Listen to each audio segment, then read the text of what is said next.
Hello students, welcome to the third class of Web Development Boot Camp. So चलिए आज हम third class start करते हैं। तो सबसे पहले हम एक फाइल क्रिएट करते हैं वीक 1 क्लास 3 डॉट HTML नाम से। ओके, तो आज के लेक्चर में हम समझेंगे। सबसे पहले अपना एब्रिविएशन ये ऐड कर लेना है, तो सिर्फ के साथ एक्सक्लेमेशन ऐड कीजिएगा, टैब प्रेस कीजिएगा तो आपका ये HTML टेम्पलेट ओपन हो जाएगा ना। यहाँ पे मैं टाइटल चेंज कर दे रहा हूँ, class third, right. And then after body tag में आ जाते हैं। आज का जो लेक्चर गोल रहेगा वो रहेगा आपको समझाना कि लिस्ट को समझेंगे। HTML में नेस्टेड लिस्ट क्या होता है, डिस्क्रिप्शन लिस्ट क्या होता है, text formatting tags, HTML entities के बारे में समझेंगे, ब्लॉक एंड इनलाइन एलिमेंट क्या होता है, और लास्टली डिव एंड स्पैन के बारे में चर्चा करेंगे। So let's start. तो समझते हैं पहले लिस्ट क्या होता है। तो लिस्ट जो होता है HTML में टेक्स्ट को यानी कि चीजों को ऑर्गेनाइज करने के लिए, इंफॉर्मेशन को ऑर्गेनाइज करने के लिए यूज किया जाता है लिस्ट का। लिस्ट जो होता है HTML में वो तीन टाइप्स के होते हैं मेनली। वो होता है एक अनऑर्डर्ड होता है, एक अनऑर्डर्ड लिस्ट, एक होता है ऑर्डर्ड लिस्ट, एक होता है डिस्क्रिप्शन लिस्ट। सो डिस्क्रिप्शन लिस्ट्स, ओके। तो ये तीन टाइप्स के लिस्ट्स होते हैं HTML में यहाँ पे।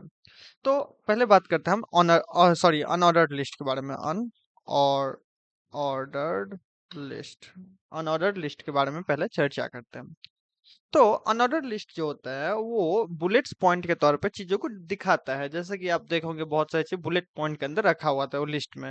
जैसे नैप बार में यूज कर लेते हैं हम, जिसका यूज स्किल्स को दिखाने में, फीचर्स को दिखाने में, प्रोडक्ट फीचर, शॉपिंग लिस्ट, तो ये सब चीजों को दिखाने के लिए अनऑर्डर्ड लिस्ट का यूज किया जाता है। तो उसका सिंटेक्स समझते हैं। सबसे पहले तो यूएल रखते हैं यहाँ पे। यूएल के अंदर, यूएल मतलब अनऑर्डर्ड लिस्ट, तो ये होता है। उसके बाद फिर इसके एलिमेंट में जो डालना चाहते हैं वो क्या क्या डालना चाहते हो। तो HTML एक है लिस्ट के अंदर, है अनऑर्डर्ड लिस्ट के अंदर एक एलिमेंट। एक है CSS लाइन, फिर एक है LI के अंदर आपका जावा स्क्रिप्ट, सॉरी जावा स्क्रिप्ट। ओके, तो ये जो है अनऑर्डर्ड लिस्ट है, राइट। तो यहाँ पे इसका अगर आउटपुट देखे तो मैं गो लाइव कर रहा हूँ तब तक ये स्टार्ट हो। तो ये हो जाता है, देखो ये अनऑर्डर्ड लिस्ट है, ये बुलेट पॉइंट्स के तौर पे दिख रहा है, तो ये इसी को बोलते हैं अनऑर्डर्ड लिस्ट, राइट ना। उसके बाद समझते हैं हम ऑर्डर लिस्ट क्या होता है भाई। तो ordered lists, so what is order list. Order list basically arrange करेगा चीजों को एक सिस्टमेटिक पैटर्न में, एक सिस्टमेटिक वे में, तो उसको बोलते हैं ऑर्डर लिस्ट। तो जैसे हम ऑर्डर लिस्ट को सिंटैक्स स्टार्ट करने के लिए OL होता है, उसके बाद फिर LI, दोनों में ही हम LI डेटा को रखने के लिए, फीड करने के लिए यहाँ पे यूज करते हैं। UL अनऑर्डर लिस्ट के लिए, OL ऑर्डर लिस्ट के लिए, और LI जो लिस्ट के अंदर जो कंटेंट रखें उसके लिए यूज करते हैं हम यहाँ पे।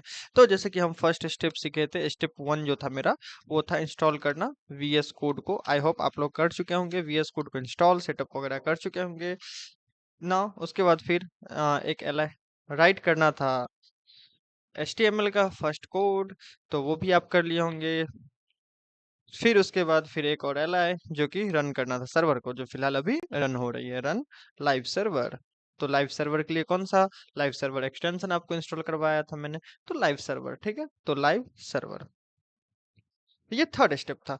तो अभी मैं अगर इसको देखूं, खोलूं, तो यहाँ पे 1 2 3 स्टेप बाय डिफॉल्ट। यहाँ पे समझो क्या हो रहा है, यहाँ पे कि बाय डिफॉल्ट 1 2 3 ऐड कर रहा है, ठीक है। इसी को मुझे अगर चेंज करना है तो नंबर था वो, ठीक है, जो कि नंबर एक बाय डिफॉल्ट होता है, तो उसके लिए हम टाइप यूज करते हैं। टाइप कीवर्ड का यहाँ यूज कर, टाइप एट्रीब्यूट का यहाँ पे यूज करते हैं, जो मैं जिसमें ये रिकमेंड करेगा 5 चीजें, जो कि एक नंबर होता है, एक capital alphabet, small alphabet, Roman capital में, एंड रोमन स्मॉल में। तो ये 5 चीज हम टाइप के अंदर रख सकते हैं। तो जैसे कि यहाँ पे 1 मैं डाला, तो 1 बाय डिफॉल्ट है, 1 2 3 4 5 नहीं भी डाला था कुछ, तो 1 2 3 4 5 डाल रहा था। ओके, मैंने स्मॉल ए डाला तो ये स्मॉल ए, ठीक है, स्मॉल ए दिख रहा है। उसके बाद फिर जैसे ही मैं यहाँ पे बी डाला, तो ये सॉरी बी नहीं, यहाँ पे कैपिटल ए, कैपिटल ए, तो ये कैपिटल ए में कर रहा है। फिर रोमन के लिए सिंपली आई डाल दो, स्मॉल आई, तो रोमन स्मॉल आई करेगा। और अगर मैं यहाँ पे कैपिटल आई डालता हूँ तो ये रोमन में कैपिटल आई 1 2 3 ऐसे अरेंज कर रहा है। तो ये पैटर्न होता है बाय डिफॉल्ट जो होता है। सो वो क्या होता है, यहाँ पे मैं मेंशन कर दे रहा हूँ। सो डिफॉल्ट टाइप इज 1 2 3। ओके, तो ये होता है टाइप डिफॉल्ट वैल्यू। ओके, मैं यहाँ पे ए स्मॉल कैपिटल ए यूज कर ले रहा हूँ। तो ये टाइप समझ गए आया होगा आप लोग। नो, अब हम समझते हैं कि स्टार्ट एट्रीब्यूट इसी में क्या होता है। तो यहाँ पे एक होता है start attribute. Start attribute, attribute, ठीक है। तो स्टार्ट एट्रीब्यूट यहीं पे ओएल टैग के अंदर ही यूज करते हैं हम, जहाँ पे हम एल आई एक क्रिएट कर ले रहे हैं। लेट सपोज कि एक चैप्टर है कि चैप्टर 1, और एक एल टैग है उसके बाद, फिर ये है चैप्टर 2। एंड ओएल टैग में हम यहाँ पे स्टार्ट एट्रीब्यूट का यूज करेंगे। तो यहाँ पे हम लेट सपोज कि 5 से स्टार्ट की, ये चैप्टर 5 इसको कर लेते हैं। बाय डिफॉल्ट मुझे नहीं रखना है, तो और इसके बाद फिर ये 6 मैं इसको कर ले रहा हूँ, ठीक है। तो यहाँ पे देखो ये क्या करें, 5 6। तो स्टार्ट एट्रीब्यूट से जहां से आप उसका नंबरिंग स्टार्ट करना चाहते हैं वहां से वो आप कर सकते हैं, ठीक है। तो यहाँ पे स्टार्ट एट्रीब्यूट का यूज करते हैं। तो ये भी आप समझ गए होंगे। नाउ अब हम मूव करते हैं आगे, नेस्टेड लिस्ट को देखते हैं कि नेस्टेड लिस्ट क्या होता है। तो नेस्टेड लिस्ट, नेस्टेड लिस्ट, तो इसको बोलते हैं लिस्ट ऑफ लिस्ट। जैसे लूप चलता है, अगर पाइथन के होंगे आप लोग तो जैसे लूप चलता है पाइथन में, तो नेस्टेड लूप उसको बोला जाता है। तो वैसे नेस्टेड लिस्ट्स यहाँ पे बोलते हैं, लिस्ट्स इनसाइड अनदर लिस्ट्स। तो इसको बोलते हैं, ये जो होता है ये होता है लिस्ट्स इनसाइड, बहुत सारा लिस्ट इसके अंदर हो सकता है। तो inside another list, list. Okay, तो ये नेस्टेड लिस्ट इसको बोला जाता है। जैसे कि हम यहाँ पे कोड करें, अगर कैसे बनाएंगे नेस्टेड लिस्ट, तो एक मैं यूएल भी ले रहा हूँ यहाँ पे अनऑर्डर्ड लिस्ट, जिसके अंदर मैं रख रहा हूँ एक एल आई, जो कि ये फ्रंट एंड है। जो फ्रंट एंड में कौन कौन सा टेक्नोलॉजी यूज करते हैं तो उसके लिए यहाँ पे रखे। उसके बाद फिर हम एक अनऑर्डर्ड लिस्ट लिए, उसके अंदर फिर मैं एल आई रखा। तो ये देखो ये ट्री कैसे बन रहा है, एक अनऑर्डर्ड लिस्ट लिया, उसके अंदर मैं एक लिस्ट रखा, तो फिर उसके अंदर मैं सेम पैटर्न अनऑर्डर्ड लिस्ट लिया, फिर लिस्ट रखा। तो आप ऑर्डर लिस्ट के लिए भी ऐसे ही सेम बना सकते हो। तो मैं जैसे कि फ्रंट एंड में पहला टेक्नोलॉजी जैसे मैं यूज करता हूँ, एक H T M L use हो रहा है बेसिक में, और यहाँ पे एल आई, लेट सपोज कि व्यू भी यूज करते हैं, व्यू डॉट जे एस होता है। फिर एक लेट सपोज कि रिएक्ट होता है, रिएक्ट डॉट जे एस। ये सारी चीजें जो होती हैं, सो फ्रंट एंड टेक्नोलॉजीज। अब एक और मैं यहाँ पे इसके बाद एक और एल आई ले ले रहा हूँ यहाँ पे, सिंपली एल आई, जो कि एक अदर लिस्ट है। तो ये फर्स्ट लिस्ट हो गया, this is the first list inside the another list. So this is first list, okay, list inside list, okay. And this is the second list. तो ऐसे ही आप बहुत सारी लिस्ट ऐड कर सकते हो। तो यहाँ पे ये सेकंड लिस्ट है, यहाँ पे ये डन ना। इसके में मान लो कि ये इस लिस्ट के अंदर मैं बैकएंड रख रहा हूँ, बैकएंड। एंड इसमें मैं फिर एक यूएल स्टार्ट किया, और यहाँ पे मैं फिर से एक एल आई रख लिया कि फ्रंट बैकएंड में कौन कौन सा टेक्नोलॉजी यूज कर रहा है, तो वो यहाँ पे मैं रख लिया, जैसे कि पाइथन हो गया। उसके बाद फिर यहाँ पे एक एल आई फ्लास्क हो गया, फ्लास्क अपने लोग यूज करेंगे। तो वो सारी चीजें यहाँ पे आ जाएंगी। तो देख सकते हो ये कैसे दिख रहा है। तो ये एक लिस्ट ऑफ लिस्ट है, ये लिस्ट के अंदर भी लिस्ट हो रहा है। तो एक ट्री लाइक स्ट्रक्चर यहाँ पे चाइल्ड ट्री एक क्रिएट कर रहा है, ठीक है। तो ऐसे ये काम करता है नेस्टेड लिस्ट। तो ये समझ गए। उसके बाद फिर समझते हैं कि डिस्क्रिप्शन लिस्ट, ये बहुत लोगों के लिए न्यू होगा। तो एक होता है डिस्क्रिप्शन, डिस्क्रिप्शन लिस्ट, सॉरी, सो लिस्ट। तो डिस्क्रिप्शन लिस्ट, डिस्क्रिप्शन लिस्ट में ये टर्म्स एंड कंडीशन या टर्म्स देने के लिए, डेफिनेशन वगैरह देने के लिए इस लिस्ट का यूज किया जाता है। तो इसमें टैग होते हैं, एक डीएल टैग होता है, डीएल, एक डीटी होता है, और एक डीडी होता है, ठीक है। तो ये 3 टैग यहाँ पे यूज होते हैं। एक DL tag description list start करने के लिए, उसके बाद फिर इसमें हम इसका टाइटल क्या होगा तो वो चीज देने के लिए, जैसे कि HTML है। इसका फिर डेफिनेशन क्या होगा, तो डेटा क्या होगा इसका, तो वो डेफिनेशन इसके अंदर फिर डाल देंगे। तो यहाँ पे हम used for creating web page, web page structure, structure, okay, so used for creating web page structure. So this is the description lists. And now if I want to add the another title, that is the CSS. So CSS, this one, and then DD, इसका description अगर लिखे, used for styling page, web page. Okay, web page. तो ये web page को style करने के लिए use किया जाता है। तो यहाँ पे ये, मैं देखो HTML का डिस्क्रिप्शन यहाँ पे लिखा, फिर CSS का डिस्क्रिप्शन यहाँ पे लिखा। तो ये डिस्क्रिप्शन लिस्ट का यूज होता है, बेसिकली ऐसे यूज करना है आपको। नाउ फिर हम समझते हैं कि टेक्स्ट फॉर्मेटिंग की तरफ मूव करता है। सो टेक्स्ट फॉर्मेटिंग, डबल टी होगा। सो टेक्स्ट फॉर्मेटिंग, तो टेक्स्ट फॉर्मेटिंग में सबसे पहले होता है बोल्ड टेक्स्ट। बोल्ड करना, बोल्ड करना कैसे बोल्ड हम करेंगे टेक्स्ट को, तो उसके लिए दो मेथड होते हैं। एक होता है स्ट्रॉन्ग, एक होता है स्ट्रॉन्ग। स्ट्रॉन्ग के अंदर मान लो ये भी एक बोल्ड मेथड ही है। सो इम्पोर्टेंट, एक मैं यहाँ पे, सॉरी, इम्पोर्टेंट। ओके, तो ये भी क्या करेगा, उस चीज को स्ट्रांग बोल्ड ही करेगा। यहाँ पे देख सकते हो कि ये बोल्ड किया, इंपॉर्टेंट बोल्ड हो गया, थोड़ा टेक्स्ट इसका बोल्ड हो गया। तो ये टेक्स्ट फॉर्मेटिंग, तो ये आपको यूज करना है। ये आपको बेसिकली सेमेंटिक एसईओ के पर्सपेक्टिव से ये ज्यादा इंपॉर्टेंट रहता है। ठीक है, तो ये आपको यहाँ पे प्रीफर्ड रहेगा, ये प्रीफर्ड। ठीक है, तो ये स्ट्रॉन्ग को आपको यूज करना है मेनली। एक और मेथड होता है इसके लिए, जो कि होता है आपको बी टैग का यूज करना। बी बी टैग, ठीक है, तो बी टैग भी यहाँ पे बोल्ड ही करता है। तो ये बोल्ड टेक्स्ट, लेट सपोज, तो यहाँ पे मैं एक बार बी आर टैग ऐड कर दे रहा हूँ।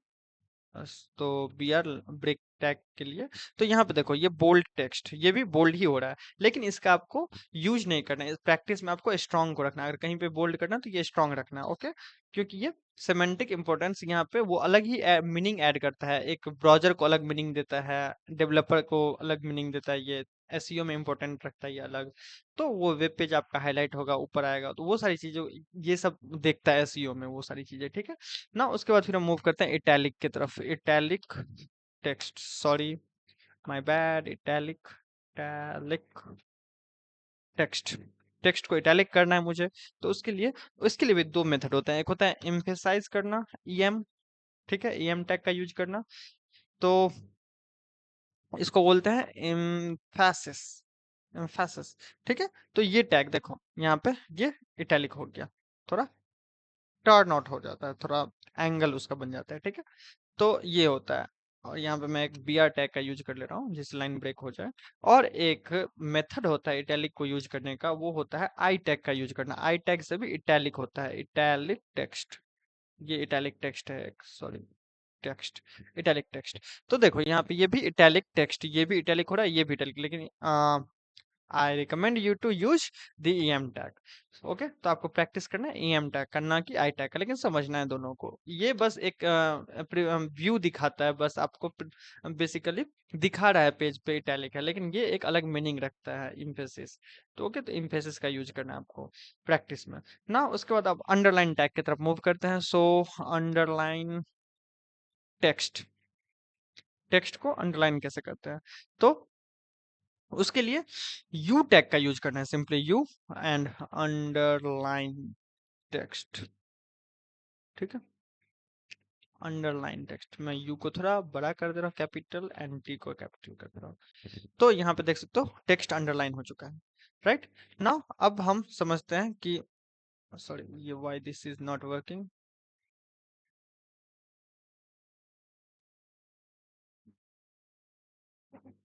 This is not responding anything. Okay, respond किया, हाँ।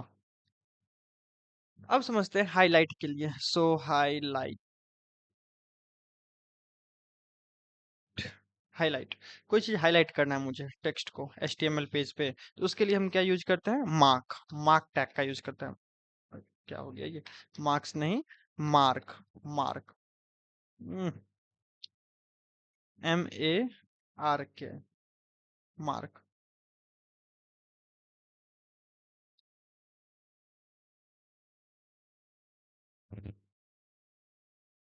पीरियड है ये, मुझे ये क्लास वगैरह क्यों दे रहा है भाई। ओके, सो MARK, मार्क, ये रिकमेंड नहीं कर रहा अभी, तो यहाँ पे मैं इसको पूरा लिख लेता हूँ, मार्क। ओके, तो मार्क, हाँ आ गया। ठीक है, तो मार्क एंड देन यहाँ फिर हाईलाइटेड टेक्स्ट, हाईलाइटेड टेक्स्ट, ये टेक्स्ट को हाईलाइट करके दिखाएगा। देखो हाईलाइट कर दिया, ये मतलब टेक्स्ट को पूरा को येलो मार्क कर दिया ना। उसके बाद फिर और आता है स्मॉल टेक्स्ट को, अगर स्मॉल करना है, ये हाईलाइट का आप नोट्स वगैरह में यूज करते हैं। उसके बाद स्मॉल टेक्स्ट, टेक्स्ट को स्मॉल करना है तो उसके लिए हम स्मॉल टैग का यूज करेंगे, स्मॉल। उसमें जैसे कि टर्म्स एंड कंडीशन लिखते हैं हम, तो वहां पे स्मॉल का यूज करना पड़ता है आपको। बहुत जगह टर्म्स एंड कंडीशन अप्लाई लिखा रहता है नीचे में, तो वो स्मॉल रहता है। ये आप CSS से भी हैंडल कर सकते हो, कंडीशन अप्लाई। लेकिन ये आप HTML से भी ऐड कर सकते हो। तो यहाँ पे ये देखो, इसका टेक्स्ट स्मॉल हो जाता है थोड़ा। मैं अगर दिखाऊं कंपैरेटिवली, इस सबसे स्मॉल है इसका टेक्स्ट। ठीक है, तो यहाँ पे ये इस टाइप से स्मॉल टैग का यूज होता है ना। एक होता है डिलीट टैग का भी यूज। बहुत जगह देखो कि प्राइस जो होता है वो पहले कुछ अलग था, उसके बाद फिर डिस्काउंट प्राइस कुछ अलग है, तो वहां पे एक उसको कट कर का मार्क रहता है, तो यहाँ पे यूज होता है delete text.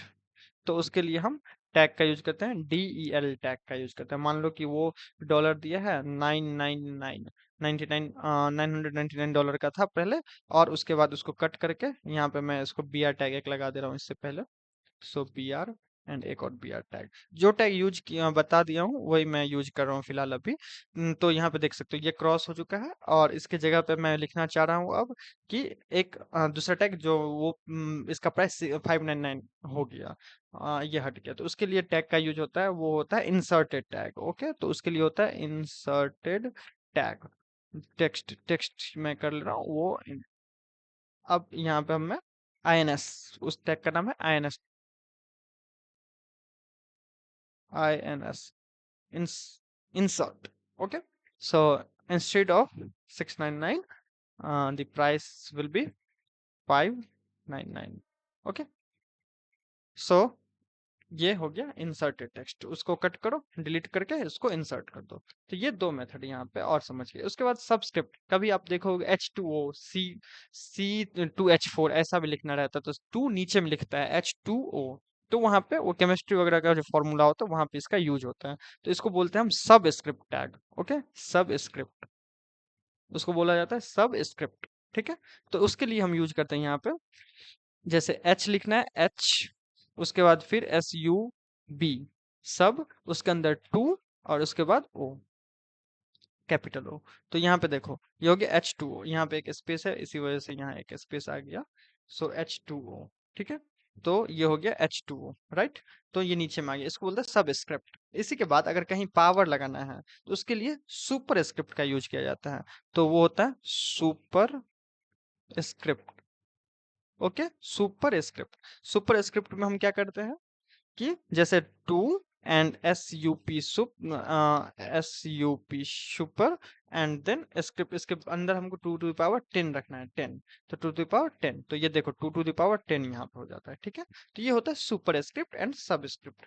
Okay, I hope ये आप समझ गए होंगे। बेसिक बहुत सारे टैग यहाँ पे हम यूज किए, तो उन सब चीजों को आप समझ गए होंगे। उसके बाद अब बढ़ते हैं आगे और समझते हैं कि HTML का इंटिटीज क्या होता है।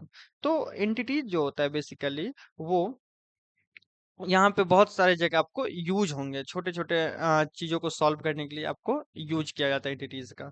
तो HTML में हेडिंग देता हूँ, HTML इंटिटीज।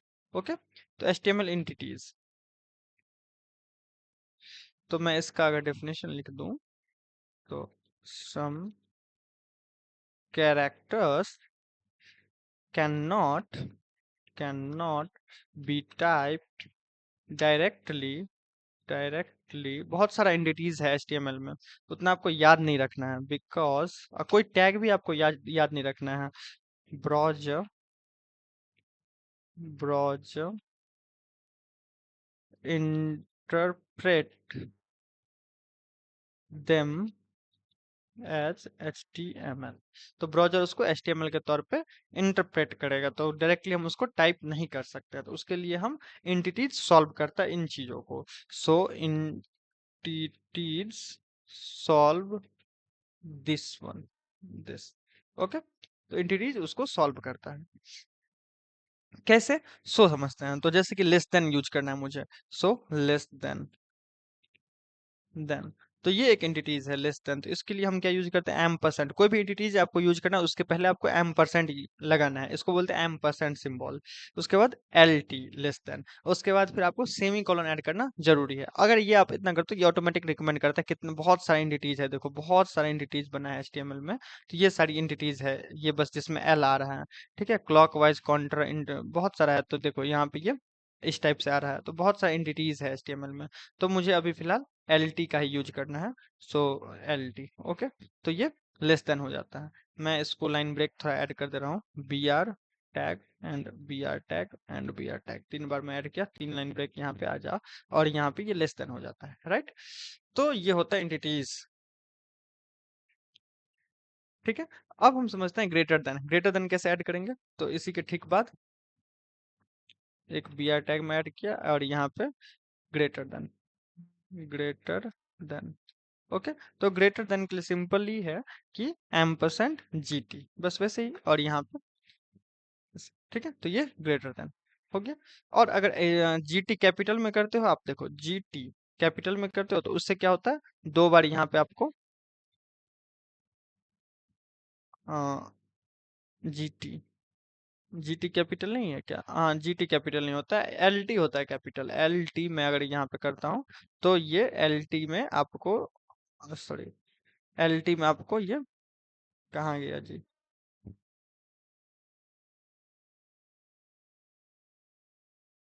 ओके, सो LT में अभी नहीं दिखा रहा, वाई? LT, ये सर्कल बना रहा है, और बहुत सारा प्रैक्टिस करना है, इसको देखते रहना। एक में LT, ये इसका भी होता है, ये भी एक LT देखते हैं। तो लेसर देन ही कर रहा है, नहीं, ये डबल 2 बार ये टिक करता है उस पे। तो ये फिर देख लेना आप। ओके, नाउ इसमें M%GT का यूज करते हैं। ओके, कैपिटल LT भी होता है वहां पे, देखो कैपिटल GT भी होता है, बोला ना, GT भी होता है कैपिटल, और LT भी होता है कैपिटल। तो एक बार हो सकता है इसको रिफ्रेश करना पड़े। ये रन हो रहा है सर्वर मेरा, रन तो कर रहा है, रनिंग तो है। ओके, हो सकता है कुछ यहाँ पे गड़बड़। तो यहाँ पे मैं M%GT का यूज कर रहा हूँ ग्रेटर देन के लिए, ठीक है। तो ये ग्रेटर देन सिंबल। ना उसके बाद फिर कॉपीराइट एक बहुत ही इंपॉर्टेंट है, ये कॉपीराइट के लिए आप यूज करते हैं। सो कॉपी राइट, RIGST, ठीक है। तो इसके लिए जो होता है यूज, वो होता है M%COPY, COPY, copy, semi colon डालना जरूरी है। तो ये कॉपीराइट का सिंबल यहाँ पे आ जाता है। उसके बाद फिर होता है रजिस्टर्ड का एक सिंबल होता है, ट्रेडमार्क का होता है। सो ट्रेडमार्क, ट्रेडमार्क के लिए हम यहाँ पे ट्रेड का यूज करते हैं, ट्रेड। तो M%ट्रेड से TM, ट्रेडमार्क का सिंबल आ जाता है। उसके बाद फिर होता है एक registered, registered, okay, registered, TERED। हाँ, तो ये हो जाता है M% रेग, रेग। ओके, सो M% रेग। तो ये देख लो रजिस्टर्ड का मार्क यहाँ पे आ जाता है। उसके बाद फिर ट्रेडमार्क हो गया ना। नॉन ब्रेकिंग स्पेस होता है एक, तो उसके लिए हम NBSP का यूज करते हैं। बहुत सारा यहाँ पे आपको होता है जो कि एंटिटीज होते हैं ना। आप सारा एंटिटीज याद नहीं रखना है, बस एक दो मेनली आपको यूज आएगा, greater than, lesser than. Initially copyright का आपको याद रखना है एक, और एक ट्रेडमार्क का याद रखना है, रजिस्टर्ड का भी याद रख सकते हो। ट्रेड और कॉपी ये इंपॉर्टेंट है मेनली, ठीक है। और भी बहुत सारा है, तो धीरे-धीरे आप उनको समझते जाओगे। जैसे-जैसे आप प्रैक्टिस करोगे, जैसे-जैसे करोगे तो वो टैग, ये सारी चीज़ याद नहीं रखनी पड़ती है। जो टैग हो गया, बहुत सारे टैग है, एंटिटीज़ हैं, तो ये सारी चीज़ों को प्रैक्टिस से आप धीरे-धीरे अपने आप लर्न होता जाएगा वो आपको। अब समझते हैं ब्लॉक और इनलाइन एलिमेंट क्या होता है। तो ब्लॉक एलिमेंट उस एलिमेंट को उसको बेसिकली बोलते हैं जो पूरा स्पेस लेता है स्क्रीन का। जैसे कि मैंने यहाँ पे लिखा, ये लिस्ट था, तो यूएल लिस्ट था, ये पूरे ब्लॉक को ले रहा है। नया लिस्ट जो जैसे ही मैं स्टार्ट किया तो ये दूसरे लाइन में चला जा रहा है। तो ये पूरे विड्थ जो यहाँ पे देख सकते हो, ये पूरा स्क्रीन खाली है, लेकिन ये इस स्क्रीन पे आगे नहीं लिखा, ये नीचे आ गया, तो ये पूरे ब्लॉक को ले रहा है। और इनलाइन एलिमेंट क्या होता है, जो अब जितना उसका कंटेंट का विड्थ है उतना ही विड्थ लेगा, उतना ही स्पेस लेगा, उसके अलावा वो स्क्रीन का और भी दूसरा स्पेस नहीं लेगा। ठीक है। अदरवाइज जब तक उसमें कोई अलग सीएसएस प्रॉपर्टीज क्लास नहीं लगाया जाए तब तक। ठीक है। तो ये होता है ब्लॉक एलिमेंट, स्टार्ट होता है न्यू लाइन से और पूरा अवेलेबल विड्थ को, स्क्रीन के विड्थ को लेता है वो। तो जैसे कि एग्जांपल मैं ब्लॉक एलिमेंट का दे लूं, एलिमेंट्स। तो ब्लॉक एलिमेंट्स जैसे होते हैं, एक div टैग हो गया, div, ये ब्लॉक एलिमेंट होता है। उसके बाद फिर हो जाता है तुम्हारा, मैं इसको कमेंट आउट कर दे रहा हूँ, मैं पूरे को कर दूंगा। उसके बाद फिर पी टैग होता है, फिर पैराग्राफ वाला। उसके बाद H1 to H6 जो होता है, H1 से H6 तक पूरा ही। उसके बाद फिर तुम्हारा यूएल हो जाता है, unorder list tag, OL tag भी होता है, ऑर्डर लिस्ट जो होता है वो टैग सब। उसके बाद सेक्शन टैग, सेक्शन वाला जो होता है ये। उसके बाद मार्क, ये आर्टिकल, सॉरी आर्टिकल मार्क नहीं होता, आर्टिकल। तो ये सारे जो होते हैं, ये सब क्या होते हैं, पूरे ब्लॉक एलिमेंट्स होते हैं ये सब। ठीक है। इसको मैं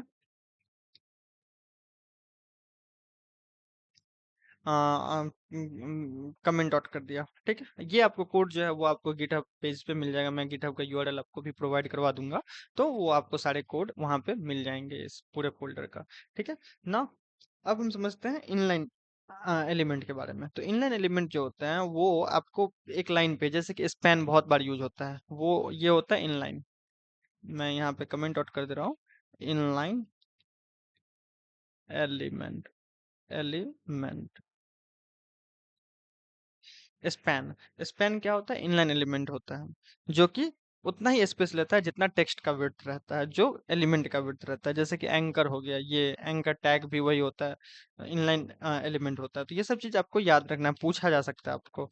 स्ट्रॉन्ग, स्ट्रॉन्ग जो होता है, जो अभी पढ़े थे, बोल्ड के लिए यूज किया जाता है, ये सब क्या है, इनलाइन होता है। ईएम हो गया, एम्फेसाइज, तो ये पर्टिकुलर वर्ड को एम्फेसाइज करता है, जो इसके अंदर, इस टैग के अंदर जितना चीज है उसी को ये इटैलिक बनाता है। इमेज टैग हो गया, एमजी हो गया, तो ये सब क्या है, ये इनलाइन एलिमेंट्स होते हैं।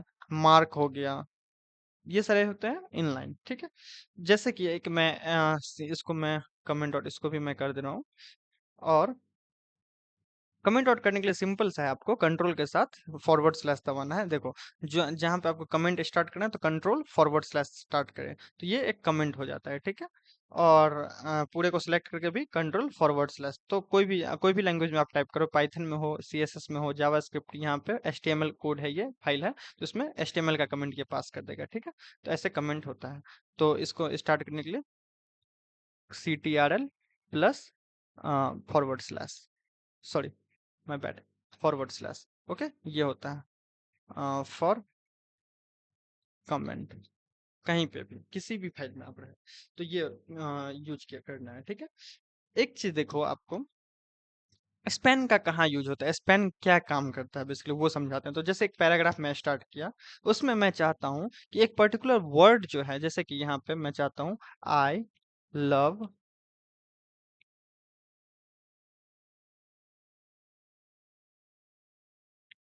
HTML, यहाँ पे मैं चाहता हूँ बस HTML को हम कोई क्लास लगाए या इसको ही बस फॉर्मेट करें, ना कि पूरे टेक्स्ट को। तो इसको हम क्या करेंगे, एक स्पैन के अंदर हम रख सकते हैं, स्पैन के अंदर हम इस HTML को रख सकते हैं, जो कि पूरे स्पेस भी नहीं लेगा। और इसी वर्ड पे हम यहाँ पे क्लास वगैरह यहाँ पे इसके अंदर हम ऐड करते हैं। क्लास क्या होता है वो आगे हम बताएंगे आपको, क्लास क्या होता है, कैसे आईडी लगाते हैं CSS वाले में, नेक्स्ट वीक में। तो ये इस पे हम लगा सकते हैं। स्पैन का यहाँ ऐसे ऐसे जगहों पे यूज होता है। जैसे देखो, ये एक ही लाइन में रहेगा, जैसे देखो आई लव HTML, तो आई लव HTML एक ही लाइन में है, ना कि ये न्यू लाइन में चला गया। ठीक है। तो ये स्पैन का यूज होता है, ये उसी लाइन में रहेगा, न्यू लाइन में नहीं जाएगा। ठीक है। ना अब समझते हैं div टैग। div जो होता है बहुत ज्यादा यूज करना पड़ता है आपको, div टैग का बहुत यूज होगा। तो div जो है और div टैग का हमेशा यूज भी नहीं करना है, ये भी याद रखना है। कब जहाँ पे सेक्शन है, कार्ड है, कंटेनर है, नैप बार है, तो वहां पे उन सब टैग का यूज करना है, ना कि हमें हर जगह div टैग का यूज करना है। तो वो भी आपको समझना है। जो टैग स्पेसिफिक है, जैसे कि नैप बार के लिए नैप टैग का यूज करना है, कार्ड के लिए सेक्शन के लिए सेक्शन का यूज करना है, तो इन सब चीजों को भी यूज करना है। यहाँ पे स्पैन का हमेशा div टैग का ही यूज नहीं करना है। div टैग का यूज तब होता है, div टैग बेसिकली ये है कि एक ब्लॉक लेवल कंटेनर होता है। ये पूरे ब्लॉक लेवल कंटेनर कहने का मतलब क्या हुआ कि ये पूरे स्क्रीन के विड्थ को लेगा, ठीक है। तो उसको बोलते हैं ये पूरे ब्लॉक लेवल कंटेनर की तरह काम करता है, और ये एक साथ बहुत सारी चीजों को रखता है। जैसे कि यहाँ पे ये H1 हेडिंग भी रख सकता है। उसके बाद फिर यहाँ पे ये पैराग्राफ भी, कुछ पैराग्राफ भी रख सकता है यहाँ पे। कुछ एंकर टैग इसके अंदर आ जाएगा, कुछ इमेज आ जाएगा इसके अंदर। तो बहुत सारी चीजें इस डिव के अंदर हो सकते हैं। और फिर ये जो होंगे, सो एक पूरे ब्लॉक एलिमेंट को, मतलब पूरे स्क्रीन के विड्थ को ये पूरा एक डिव रखेगा। फिर नेक्स्ट डिव, इसके बाद फिर इसके अंदर डिव भी हो सकता है, कोई डिव के अंदर डिव भी हो सकता है, फिर उसके अंदर डिव हो सकता है, फिर उसके अंदर डिव हो सकता है। तो इस टाइप से ये काम करता है, ठीक है। तो ऐसे भी ये डिव टैग का बहुत सारा यूज है, डिव टैग का। तो आप जैसे जैसे करते हैं वो डिव टैग का आपका यूज करना है आपको। कोई भी एक पर्टिकुलर कंटेनर टाइप बनाना है तो उसमें डिव का यूज करना है वहां पे। स्पेन का यूज मैंने आपको बता दिया ऑलरेडी। ओके।